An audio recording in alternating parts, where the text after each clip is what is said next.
Hello, Emeric, and thank you for your time. One of the main questions I would like to start with is about more the financial metrics. What are like the main metrics you are using to your financial reporting today at Agorapulse? Why? How did it evolve when the company grew? And do you think it's different for a bootstrap company compared to a VC-backed company? That's many questions in one. Yeah. Let's try to remember all of them and go in the right order. So the metrics, when you're a SaaS business, the metrics you follow are usually very common. You're definitely looking at growth metrics, meaning net new, new MR, gross new MR, and net new MR. So that means you're also looking at retention metrics, meaning net MR churn or net revenue retention, depending on if you look at it from the half empty or the half full bottle. Um, and we're all probably all looking at those metrics. Now, when you say that, you've said half of the story, if at best, because now what's really important is, okay, what's inside those metrics that help me understand why they're good or why they're bad. Yeah. And that's where you start digging into, reactivation, voluntary churn, involuntary churn, um, type of plan, type of customer, type of region, type of subscription, type of commitment. Were they closed self-serve? Were they closed by the sales team? Are they a specific vertical? Are they a specific type of business? And then now starts the real work, which is understanding, okay, these are my top level metrics and they look good or they look bad, or they're going in the right direction, or they look like they're going in the wrong direction. And why is that? And that's where, if you don't have the tools to do that, pardon my French, but you're fucked. Because if you don't understand why you're going up into the right or why you're going down into the red, you have no leverage and you have no way to do better resource allocation, do better strategic decisions, to decide on doubling down on PLG or doubling down on the sales team or doubling down on the agency segment or the retail segment or the American market or the Swedish market or whatever that is. And that's where the job of a revenue leader or a SaaS leader, if you're a very small company, is crucial. Because if you are not obsessed by the why, then you're not doing your job. And if you're not obsessed by the why, then nobody else will. And then your company will eventually win by luck or lose by bad luck and lack of the right strategic decisions at the right time. So the first question. What metric do I look at? um, what's important as a bootstrap business versus a VC business? I think the answer I would give in 2024 would be vastly different than the answer I would have given in 2021. I think in 2021, the answer would have been VCs do not give a crap about profitability. And if is the growth healthy or unhealthy? They say it's growth at all costs. In 2024, I think they've changed their mind, and growth at all cost is not so much something that they push for. Now, the reality will come back, and the reality is VC funded companies are growth oriented. There is no reward for a VC backed company to have slow growth but not risky. There's no reward for that. Eventually, they will get back to growth, not necessarily at all costs, but at a cost. So that will. I already anticipate that in 2025 or 2026, depending on how long this recession is going to take to go away, VCs are going to get back to, okay, you got to grow. We didn't invest in you to be sound and healthy and careful. We invested in you to shoot for the moon and prove to us that you can do that. A bootstrap company will never prioritize growth over health, and there's a very simple reason for that. They don't have backup. So if they get short of cash, they file for bankruptcy. they don't call their investors and ask for a bridge, right? That's what my friends who raise money did in 2022. They asked for a bridge and they got a bridge, most of them, because in most of the time when the company is a good company, investors don't want to lose all their money, so they do a bridge. Um, when you're bootstrapped, there's no bridge because there's no investor. So, and you usually cannot do the bridge yourself because you're bootstrapped, so you didn't take a large amount of cash from the business. So that's the main difference. So I look at the cash position every week, and I look at the cash flow every week, and I look at how we are looking on the profitability of the business. So I think this is the main difference. Even though VC funded business are now more looking into profitability, they will never be as obsessed about profitability as a bootstrap business because for us that's a lifeline. Yeah, it makes sense as well. And just regarding this, so you said that it's very important to look into the why, and you still look at the metrics like every week. Um, did the kind of metrics you were looking at evolve during like the whole story of Agorapulse, or it's basically the same? Yeah, it evolved a lot. It's very specific to us, so I'm not sure it will apply to everybody, but we grew the business to 20 million with an almost entirely inbound go to market. And inbound only works for MR below 300, something like that. Like I think there's a psychological barrier. Definitely at 500, there is one. Like when I look at our self-serve business, I could count on my two hands the number of deals that we have above 500 MR that's self-served. Probably on my two hands. It's a dozen or around a dozen, and we have 8,000 customers. So that gives you the context. It's very, very, very, very small. Self-serve really works well, even in B2B up until a certain amount, and then it's not self-serve anymore. Then you have to have a sales, you have to give a demo, you have to hold their hand in a way. And um, the typical MR for a good self-serve business is around 100, 150. That's the typical MR. And the problem is that's a typical MR of an SMB. And the problem with SMB is if you don't have a clear path for expansion, then you'll have a strong level of churn. It's that's a rule. It applies to everyone. There is no exception to that.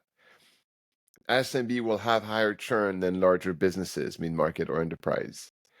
There are also many more of them, so you can have good growth in terms of acquisition with SMB. It's really, really hard to have very high growth with enterprise or mid-market because it costs a lot of money with sales enablement, sales this, SDRs, BDRs, like the whole sales org. It's a very, very expensive org to build. PLG and SMB driven org are much cheaper. That's why bootstrap company usually do not start on the enterprise, but start on the SMB side. And so this is the positive, but the SMB is going to churn at a much higher rate. So if you do not have embedded into your business model expansion that will offset this churn, then your business will stop growing at some point. And that point may be 5 million, 10 million, 20 million, 30 million, but it will stop growing at this point. And I think most founders do not realize that until until they start hitting that ceiling of growth stalling. And I definitely was one of them. We had in the very early days of this company, we had around 5-6% net MR churn per month, and I was okay with it because our acquisition was really, really good and really, really high. So it didn't hurt. Uh, Today at 21 million, if I had 6% MR churn, my business would be agonizing. So there are definitely numbers that you look at as you grow more than you did when you were early stage because the impact of that number is much more drastic when you have a high revenue base than when you have low revenue and acquisition is really high. So I would say NRR or net MR churn is a metric that I'm obsessed about now, meaning that I'm also obsessed about how do I create expansion or more expansion because it's easier to create expansion than to reduce gross MRR churn. To reduce gross MRR churn, you basically have to change the customer you're selling to. And that is a 3 to 5 year pivot. That's a very, very difficult thing to do. We're doing it, so I know it's difficult. And I didn't look at that. Those numbers didn't matter so much when we were in the 1 to 3 million ARR range, for sure. It makes sense as well. Mm. And like I really like the concrete example you gave as well here. And if you just could, are there any like mistakes that you kind of regretted doing at the beginning of Agorapulse when you like regarding those financial metrics and thinking you were looking at or explanation you came up with? Or not that much. No, no, for that, I have plenty of mistakes I regret, but on the looking at metrics or not looking at metrics, it wouldn't have changed anything. The reason I have no regret is that in order to pivot to more of a mid-market sales-driven business, our product has to evolve, had to evolve. It has already evolved quite a bit. It had to evolve quite a bit, and the way we sell and the type of people we hire and the type of subject matters that we need to become good at. Like, let's take one very simple example: legal. When you sell to the SMB, you have zero legal, nada. You copy paste the terms of service of one of your competitor. You ask ChatGPT to do some cleaning on that so they don't look exactly the same. You put that on your website and you're done. That's legal. You can do that on your own. You don't even need to hire a lawyer. It costs nothing. And that's basically what we did in the early years in 2014, 2015. When you're selling to more mid-market and sometimes enterprise companies, legal is like at the center of all the conversation. Legal, GDPR, privacy, where is your data hosted, security questionnaires, like all that stuff is probably 70% of the time you're going to spend between the convincing the operational people and closing the deal and getting the money in the bank. And in order to do that, you have to have a lawyer, have an internal lawyer, have all that stuff. When you're bootstrap and you're starting up, you don't have the means for that. You don't have the money. So we didn't have any of that cash and any of that money and resources in the early days because number one, we didn't need them, but number two, we couldn't afford them. And that's why you usually start in the SMB segment when you're bootstrapped. And that's our journey. We started SMB. We were 6 people.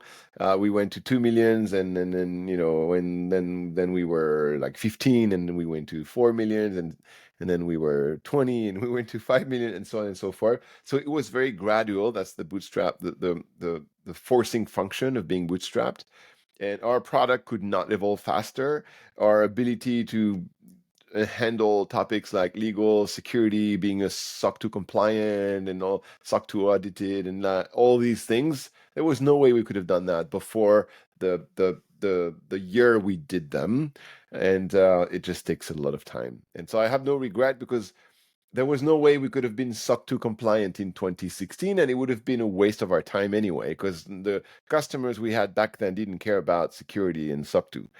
The customers we have now, they do care. So it was a good thing that we did that in 2023. And yeah, so no regret because it just take a lot of time. Very cool, makes sense. And just to come back to this like kind of impressive growth of Agorapulse, how could you explain it, and what kind of like outputs could you take out of it and turn it into advices for like any people building SaaS right now? Yeah. Well, first of all, our growth is you're always the impressive company of someone and the not so impressive company of someone else. So you have to be mindful of the fact that you're always the old person of someone and the young person of someone else, right? I'm 51. For my parents, I'm young. For you, I'm old. So and that's the same for I'm the rich person of someone and the poor person of someone else. So our growth is good for many people. It's amazing, but for many people I know it's not so great. So um, back to how we did it and the lessons. I'm probably gonna say something that's gonna be a little bit controversial, but I owe a lot of our success to luck.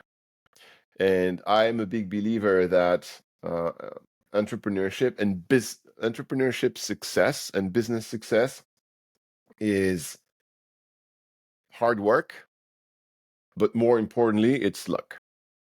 And in luck, I put timing, which I think is, you can learn to get better at timing, but it's really, really hard to get timing right. And most people who get timing right, they got lucky. Um, Beyond timing, I put choosing the vertical that you're working on, choosing the business model and the type of business. And most entrepreneurs I know, especially in the bootstrap environment, which, by the way, let's all be very clear, bootstrap companies are 99.9% of companies. Companies that raise money are a very small fraction of businesses overall. Most bootstrap business founders did not really choose the industry and the type of business they launched. I'm definitely one of them. We got to where we are by by successive pivots and adaptation to a reality that we didn't like or wasn't good for us. And when we launched Agorapulse on the ashes of a previous SaaS business that took us 11 years to grow from zero to 150,000 euros of annual revenue. Today, it takes me less than 2 days to make 150,000 of revenue. It took me a year in 2011 when we launched Agorapulse. So we pivoted from that SaaS business that was not successful to Agorapulse, which in the early days was Facebook apps, contest, and promotions. We don't even have contest and promotions anymore in the product. That's 90% or 95% of our revenue in 2012 when we launched. So it's a constant pivoting from being realistic and adapting to a reality that is good or not good for you. And that constant pivoting, you have to admit that it is a reactive, right? You're reacting to your reality and to the market and to how your business model is working or not working. And you're changing it based on that, which is great. That's why business succeed eventually, because they adapt. If you don't adapt, you're dead. But at the same time, what it tells you is you don't make a conscious choice. I'm going to do this, and that's all you do, and that works, and you win. So that's where luck gets in the system, because sometimes you pivot and you're lucky. The pivot works. The thing before didn't work, and the pivot works. Think about Slack. Slack was a gaming company in the early days, and they realized that the game didn't work, but the chat within the game worked really well, and people were super engaged, and they did bet on the chat, and it became Slack, a $16 billion company when they got acquired by Salesforce. So a lot of those companies, like they had at some point an element of luck that made them super successful. And I believe that it's really important to accept that and to say, I'm going to work hard, because if you don't work hard, no luck is happening to you, like no way. So you have the hard work is the condition precedent for the luck to happen. But be mindful that you're gonna have a lot of luck on your way or not. You just have to provoke luck, like to create luck by working really hard and by constantly adapting and pivoting to the reality of where the business is taking you. And just also regarding also just to come back as well to the kind of advices and like some other uh, if like so you really show that there was a great transition from business where you were targeting SMBs, then going to enterprises. And just like regarding this, when you come to the enterprise, the second stage of Agorapulse, what are kind of the advice you would give to like any entrepreneurs that reach out that stage in their company? Like what should they do to succeed there and to go into the right direction as well?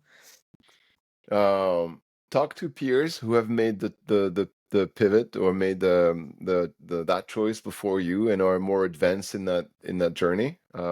Listen to podcast episodes. Like there are many great podcasts, SaaS podcasts in French, in English.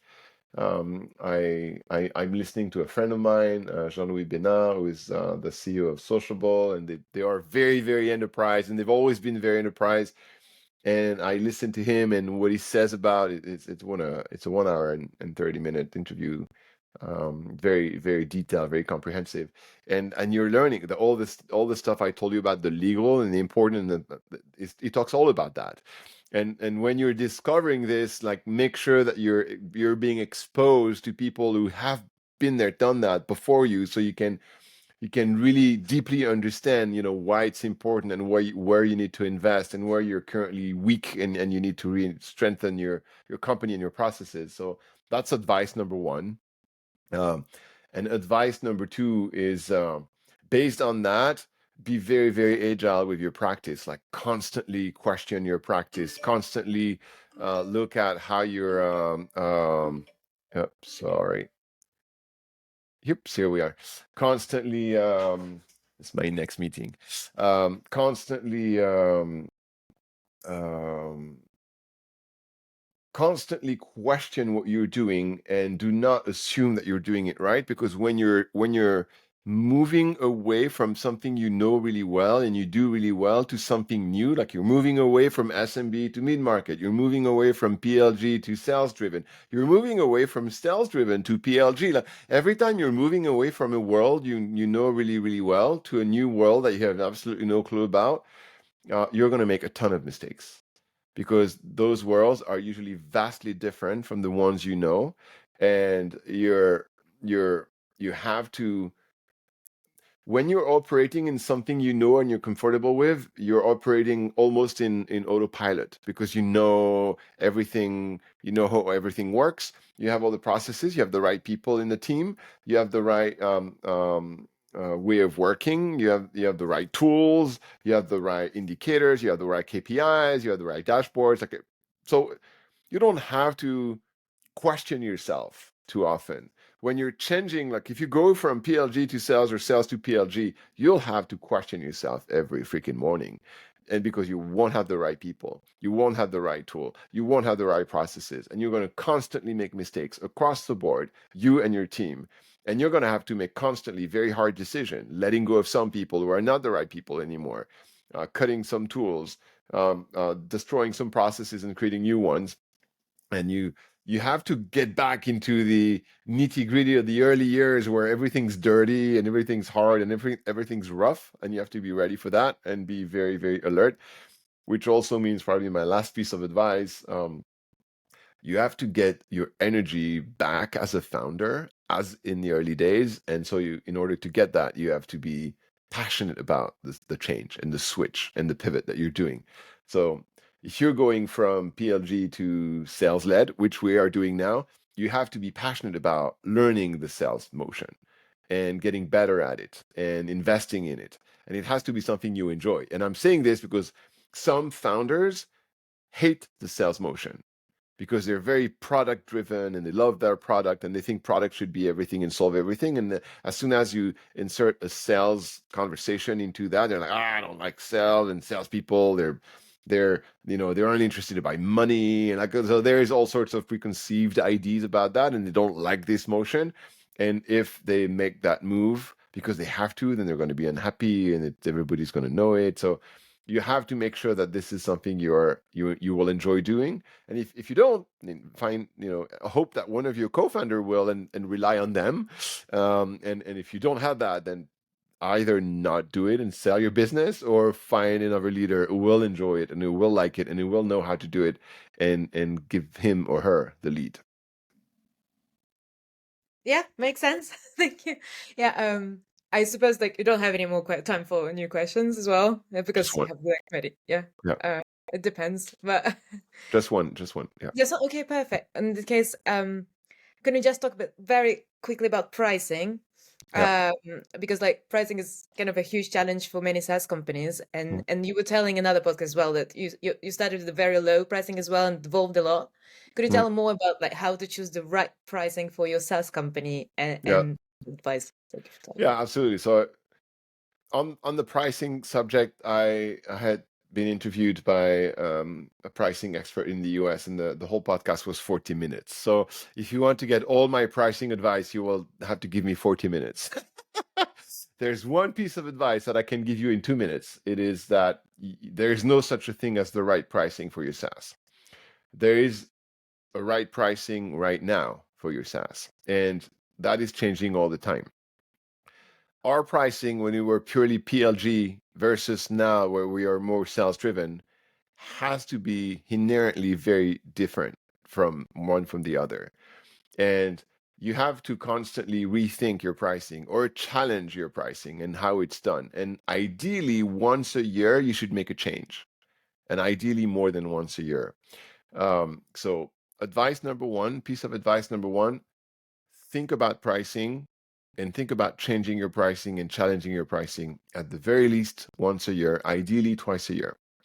Second piece of advice, when you make a change about your pricing, change one piece of pricing at a time. Never make a change of pricing that is, okay, we're going to change the name of the plans and then the amount of money you ask for each plan and then how many add-on you have and the price of the add-on and the feature set in each plan. Change all that at once. Things go to shit. You will have no idea what was the reason why things went to shit.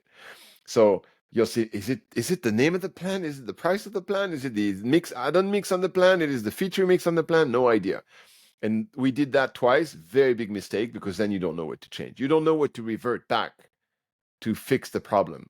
So when you make a pricing change, only change the name of the plan, only change the price of the plan, only change the feature mix in the plan, only change the add-on mix in the plan or the cost of the add-on. Like, make only one change, see how things go, and then decide if you have to revert or if you can keep going and keep making tests on your pricing.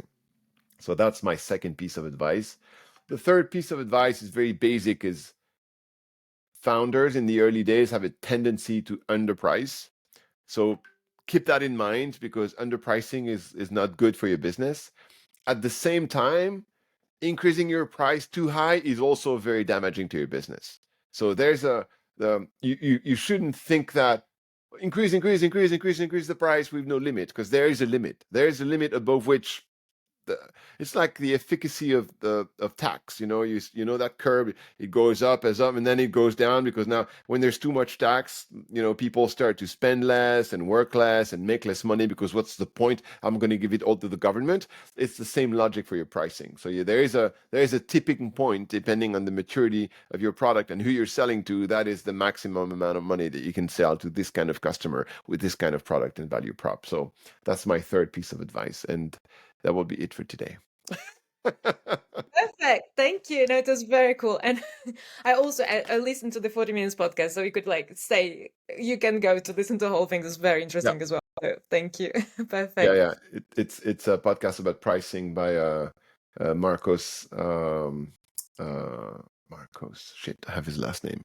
Yeah. Well, I'll send it to you. But Yeah. if you do Emeric pricing, Marcos No, Rivera, Marcos Rivera, yeah. and he wrote a book called Guerrilla Pricing, and it's a really good book about pricing. And all my pricing knowledge is in there. Yeah.